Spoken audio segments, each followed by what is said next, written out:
Okay, so this is something I've been thinking about for a little while, and I didn't really bring it up. Um, but I was watching a movie. It was on TV. It was quite some time ago. It was the Marvel's Avengers movie. It was I guess it was showing like Infinity War and Endgame.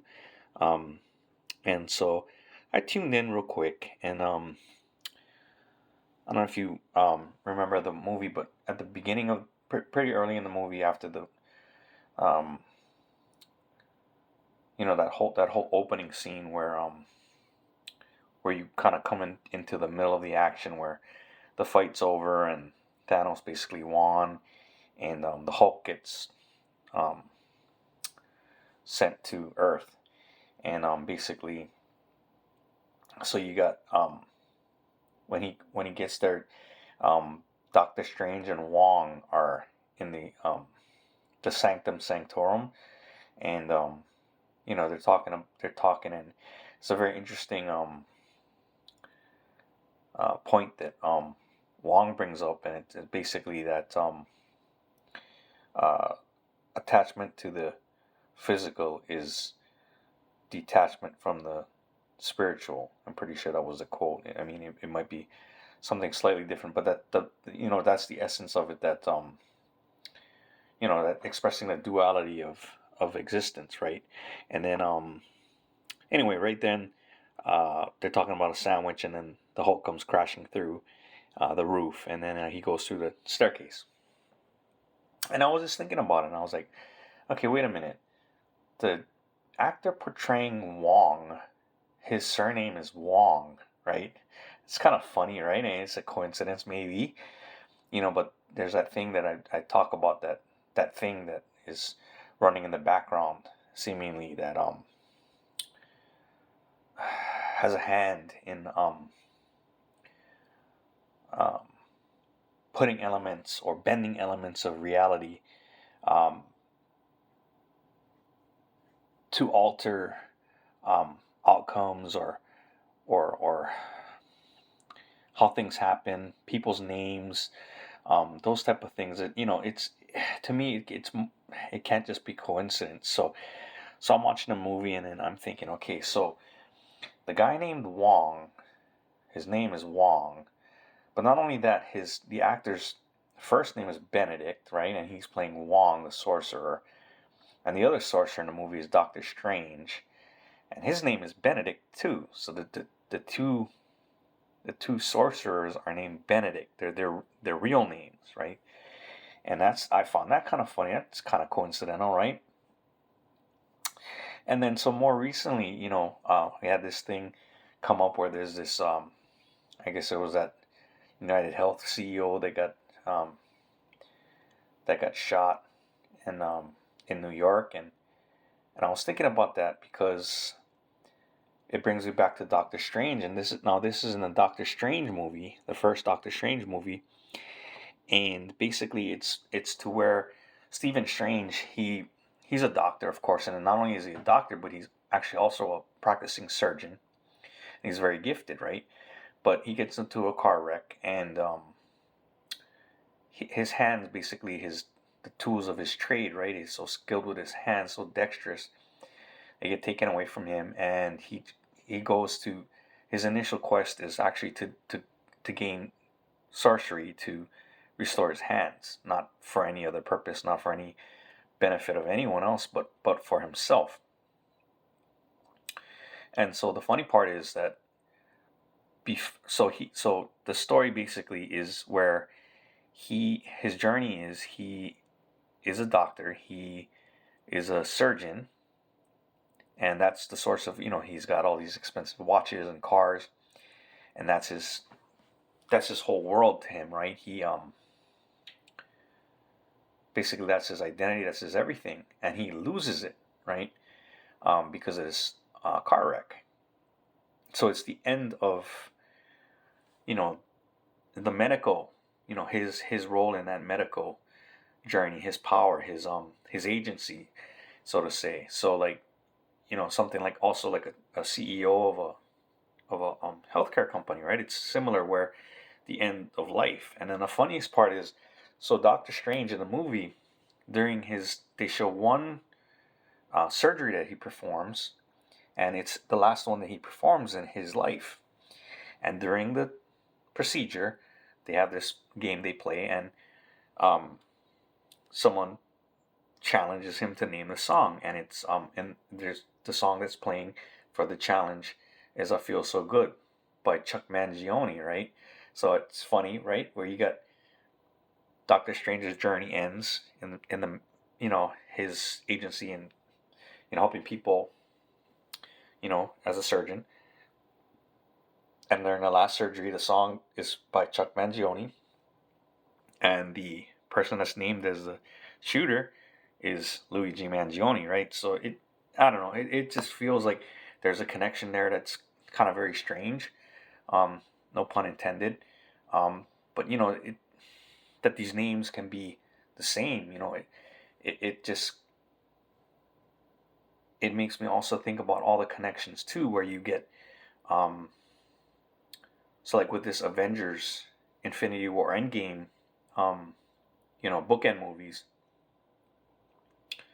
where I look back and I see all these actors that were in those movies, those films, and they appear with other actors just off the top of my head. I didn't even do any research online. I just, off the top of my head, I know I saw that I watched the series Black Mirror, and I know Anthony Mackie, who plays the Falcon in the Avengers series, is in an episode, and then Benedict Wong is in another episode. Now they're not in the same episode. I don't even think they're in the same season, but they're still both on that same franchise, right? The Star Trek reboots that were by, I believe, J.J. Abrams. In the second movie, Benedict Cumberbatch again, right, is in there as he plays Khan. And in the first movie, Star Trek movie, the guy that plays Thor, Chris Hemsworth, is he plays Jim Kirk's father. So that's funny. I mean, again, they're not in the same movie, but they just happen to be in the same franchise. I know that there was a movie that came out after the Avengers projects. It was called Doolittle, and it has Tom Holland and Robert Downey Jr. And I know there was another movie that had Tom Holland and Sebastian Stan, who's Bucky the Winter Soldier, called Devil All the Time. So I mean, it's just funny where, and then of course, well, also the off the top of my head too, that Men in Black movie, I think it was Men in Black International. It had that Tessa Thompson was the Valkyrie in the Avengers movies, and again Chris Hemsworth, who portrayed Thor. And then I know there was a movie with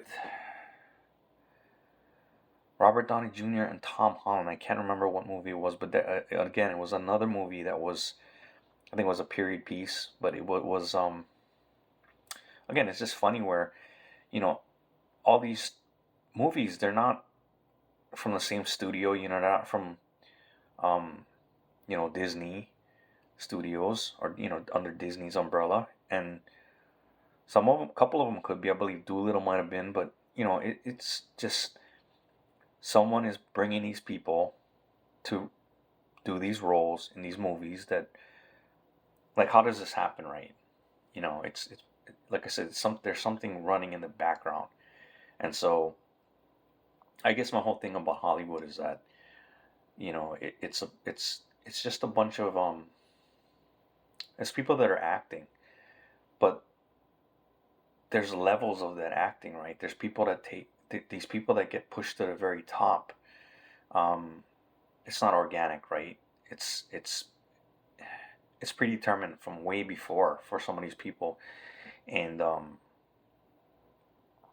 they end up taking these lifetime roles, so that they're portraying something to the public at all times. they're appearing on your screen, whether they're in a movie, television series, um, public appearance. It's any time you see them, they're playing a part.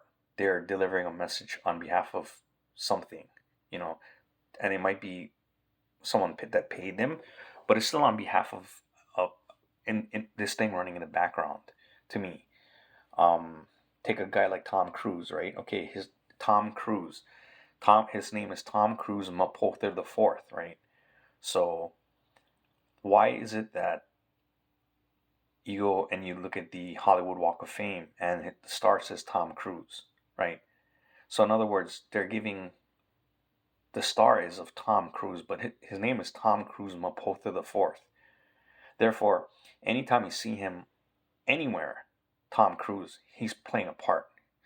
So that, I mean, of course, this is just my opinion, but you see him on this. I don't know what talk show it was. It's this clip that gets shared all over the place. I mean, this is some time ago, but he's standing on a couch, jumping around, saying, talking about I love this or I love that. Or I don't know the exact situation, but he's kind of acting a fool on a talk show, on nationwide TV, daytime TV, and so that people can point at him and go, "Oh my God, what's wrong with him? Is he snapped? Or what's wrong with him? Or is it Scientology or whatever? Whatever thing that people want to make up about it, right? To say." But like I said, it's Tom Cruise that's doing this. Therefore, he is playing a part, right? He's on that TV show. He's still playing a part. That's not really him. You know what I'm saying? Like that's not the person. That's another role that he's out there to play. Now, whether he's cued in by somebody that's over there, a quote unquote handler, a person, or maybe he has a script, maybe he has an agenda, or for even deeper than that, maybe it's just something where he's going to act in a certain way, and he's just getting these signals from something else, and things will trigger him. But in the end of the day, he's still portraying a role. It's still not him. So that it goes to actors, but then it also goes to any type of public figure that even can go into the political realm. I won't even go into anyone else, but I'll just bring up one person. So there's a man, and his given name is James Janos, right? Or Jim Janos. You may know him better as I do, Jesse Ventura, Jesse the Body Ventura. He wrestled in the AWA, WWF. He was a commentator for WWF, WCW later on. He was a commentator. He's gonna be on a Saturday Night's Main Event, or by the time I upload this, it might have already happened. So Jesse Ventura, Jesse the Body Ventura, right? He became the mayor of some town, Brooklyn Park, I believe, someplace in Minnesota. Then he became the governor of Minnesota, right? And so, like I said, in the end of the day, how can Jesse Ventura be the mayor of a county or the governor of a state in a union? I'm not talking about he's James Janos or Jim Janos. He's Jesse Ventura, right? So he's under a pen name or a AKA, and you see what I'm saying? Like, so the role he plays as a wrestler, Jesse Ventura, is the same person that's the governor. It's not Jim Janos. I mean, that's the person maybe that's carrying out the things, and that's the person you see on TV or on videos or whatever you want to say. The same person that was in the Predator movie with Arnold Schwarzenegger. But in other words, he's still portraying a part. He's just so again, like I said, how is that allowed, right? How is this person? It's a fictional character that's holding the office of governor of one of the larger states. In the union. So, again, like I said before, be a free thinker, ask questions, step back, look at a little deeper, than just the surface. Um, there's, I'm convinced there's this thing that's running in the background, and it fools with reality. There's things that come up that they can't be coincidence. It's just that there's too much to it. I'll go into more detail later on about sports and all kind of other things too. But I just wanted to bring this up about about Hollywood and about actors, about lifetime roles, and about how they're all used to push forth this agenda by this thing. And like I said, just don't take these things into yourself. These are outside things. These are not part of you. You know, treat other people well. Keep your word. Just walk your own path. It's your journey. And I guess that's about it for now. And I guess I will talk again later. Thanks.